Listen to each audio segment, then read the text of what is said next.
Olá, queridos. Hoje no Bíblia Todo Dia, livro de Hebreus, capítulo 7, 8 e 9.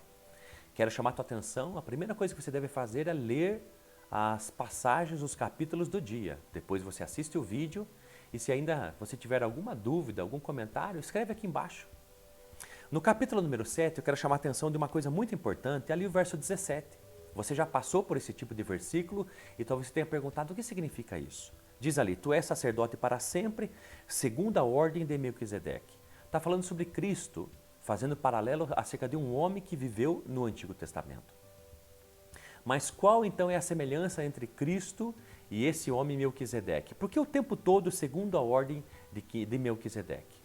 Quero começar dizendo, no início do capítulo número 7, vai dar algumas características desse homem de Melquisedeque. Primeiro, seu nome é Rei de Justiça, o significado. Rei de Salém, a antiga Jerusalém, Rei de Paz. Então a primeira coisa, Rei de Justiça e Rei de Paz. Não existe paz se antes não ser estabelecido justiça.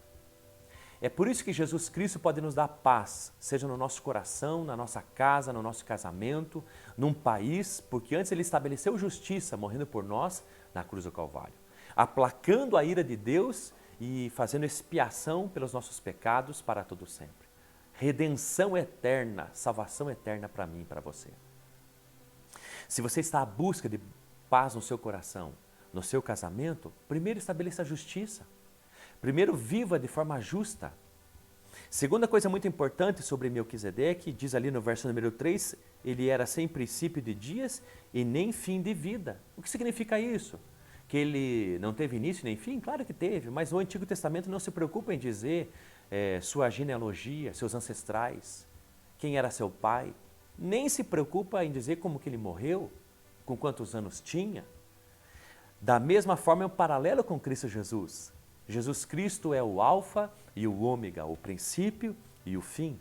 No verso número 4 fala sobre a grandeza desse homem, a tal ponto que o patriarca Abraão, que Deus fez uma aliança com ele, foi até ele e lhe ofereceu o dízimo. Antes de ser estabelecido, inclusive como ordenança, como mandamento na lei, o dízimo Abraão estava oferecendo então a Melquisedeque isso.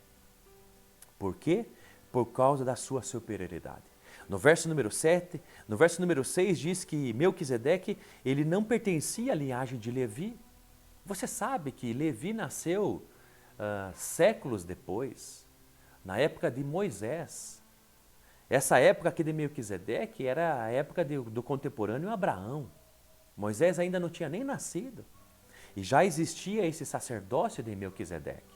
Então o verso número 6 está explicando que Melquisedeque não veio de Arão, e dele que descendeu todos os sacerdotes da tribo de Levi. Então aqui está explicando que o chamado da ordem de Melquisedeque não é o da ordem de Levi. Não é aquele estabelecido por homens, mas por Deus. É a mesma paralelo com Cristo, estabelecido por Deus e não vindo de uma tribo ou de uma genealogia.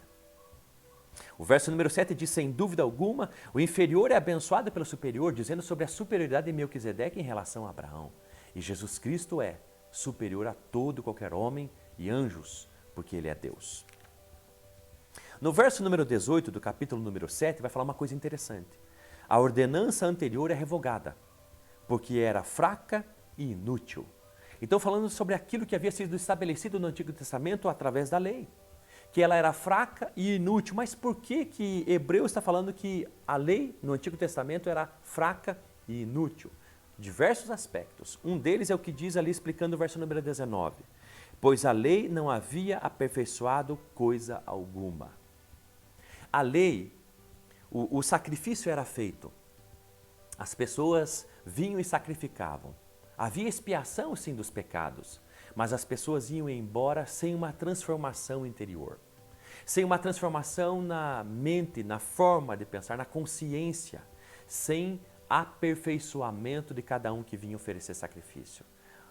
No Antigo Testamento havia apenas expiação do pecado, mas não perfeição das pessoas, não santificação delas. Não como é hoje que a gente pode chegar, sair de crianças espiritualmente e chegarmos à estatura da maturidade, de homem adulto, à estatura de varão perfeito. Então a palavra de Deus vai dizer uma outra coisa interessante, porque que antigamente a lei, comparada agora com a graça, era inútil e fraca. Diz ali o verso número 23 do capítulo número 7. Ora, daqueles sacerdotes tem havido muitos. Por que são muitos? Em comparação a Jesus Cristo, é o único.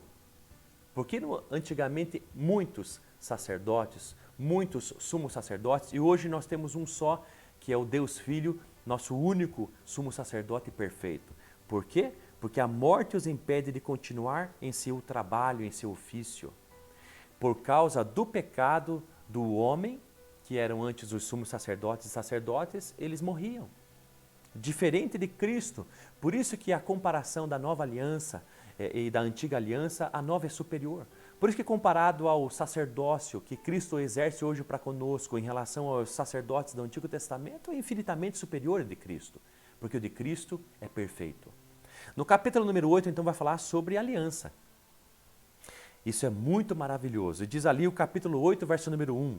O mais importante do que estamos tratando é... Olha que interessante, por que o autor aos Hebreus, ele para agora no capítulo número 8 e diz, olha, de tudo aquilo que você já passou até aqui, eu quero te dizer que o mais importante é. Então você pergunta, curioso, o que é o mais importante que o autor está querendo dizer a nós acerca disso do livro de Hebreus? O mais importante é que temos um sumo sacerdote como esse. O mais importante é que nós temos no céu, à destra de Deus, o mais importante é que eu e você temos um sumo sacerdote como esse. Como quem? Quem é Cristo? Perfeito esse sumo sacerdote. Quem é Cristo? Esse eterno. Quem é Cristo? Esse que intercede por nós o tempo todo. Quem é Cristo? Esse que tem compaixão de nós, porque se fez carne, habitou entre nós e sabe que passamos.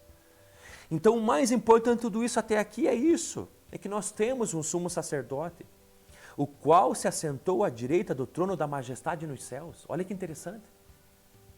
E esse sumo sacerdote, Cristo, foi glorificado a tal ponto que ele ressuscitou dentre os mortos ao terceiro dia. A morte não pôde detê-lo. E ele hoje se encontra fisicamente à destra de Deus Todo-Poderoso no céu. Isso é glória demais. Mas mesmo com toda essa glória, olha o que Jesus está fazendo agora à destra de Deus. Diz ali no próprio versículo número 2. E serve no santuário. Que santuário é esse? Na tenda, no tabernáculo que foi construído na época lá de Moisés? Não. No Santo dos Santos verdadeiro, no céu. Ele, com toda essa glória que é o próprio Deus Filho, ele hoje serve, continua servindo. E você? E você pastor, e você líder espiritual, e você avô, e você que já está avançado de dias, será que você chegou o tempo que você acha que precisa agora ser servido pelos mais novos? Ser honrado pelos mais novos? Não, faça como Jesus. Mesmo com toda a glória que você merece, continue a servir. Sirva a todos. A palavra de Deus ela é maravilhosa porque ela fala sobre isso, essa perfeição do sacrifício de Jesus, e é por isso que a nova aliança é superior à antiga aliança. Ainda no capítulo número 8, lá no verso número 13 vai dizer, chamando nova esta aliança, ele tornou antiquada a primeira. Olha que maravilhoso, está dizendo que a nova aliança, a graça, é superior à antiga aliança, a lei. E o que se torna antiquado e envelhecido está a ponto de desaparecer. Por que a nova aliança é superior à antiga? Porque a antiga aliança apenas mostrava os pecados, como uma luz que mostra a sujeira. Mas a nova aliança não. A nova aliança, ela não apenas mostra os pecados, mas também tem o poder para salvar, para limpar. A antiga apenas acusa. A antiga aliança é exterior, é baseada em ritual, em liturgia, em aparência, em vestimentas que eu tenho que vestir para sacrificar. Na nova aliança não. Ela é interna, ela é metanoia, ela é um arrependimento, ela é uma mudança na consciência. Ela aperfeiçoa as pessoas. A antiga aliança é um sacrifício contínuo, todos os dias e para sempre. Na nova aliança não. É um sacrifício só, que foi feito e não precisa mais. Jesus Cristo não precisa morrer de novo na cruz do Calvário. A primeira aliança é condicional. Existe a bênção de Deus, mas desde que sejamos fiéis. A nova aliança não, é incondicional. É a fidelidade de Deus mesmo que a gente seja infiel. Por isso que a nova aliança é superior à antiga. Na antiga aliança, as pessoas vinham e sacrificavam e pagavam pelos seus pecados para que fossem perdoados. Pagavam pelo inocente, no caso o animal, e ele era sacrificado. Na nova aliança, não. Na antiga era desempenho, o que eu tenho que fazer para ir para o céu. Na nova aliança, não. É o que Deus fez por mim através de Jesus Cristo. É por isso que a nova aliança ela é infinitamente superior à antiga. Por isso que era necessário, diz ali o verso número 10, uma reforma, uma nova ordem. Por isso que se fazia necessário isso, porque a antiga aliança, porque o antigo sacerdócio era inferior à nova aliança e ao sumo sacerdote que nós temos hoje, que é Cristo perfeito. E por fim, eu quero dizer que o sangue de Cristo, como diz ali no verso número 11, ele veio, adentrou e obteve. Cristo veio, se fez carne, habitou entre nós e morreu por nós para uma expiação eterna e absoluta e perfeita. Foi crucificado pelos nossos pecados. Ele adentrou esse santo dos santos verdadeiro que é o céu. E ele obteve, como diz ali o verso número 12, eterna redenção para mim e para você. Qual é o preço? Preço do seu sangue, diz ali o verso número 2. Diferente do sangue de animais, como diz o verso número 13. Por isso que aquilo que Jesus Cristo fez é superior. Essa é a palavra de Deus. Isso deve queimar o meu e teu coração e você deve entender que Jesus Cristo é superior a tudo e a todos. Sirva-o. Coloque Ele no centro da tua vida e com paixão ardente a cada dia. Deus te abençoe.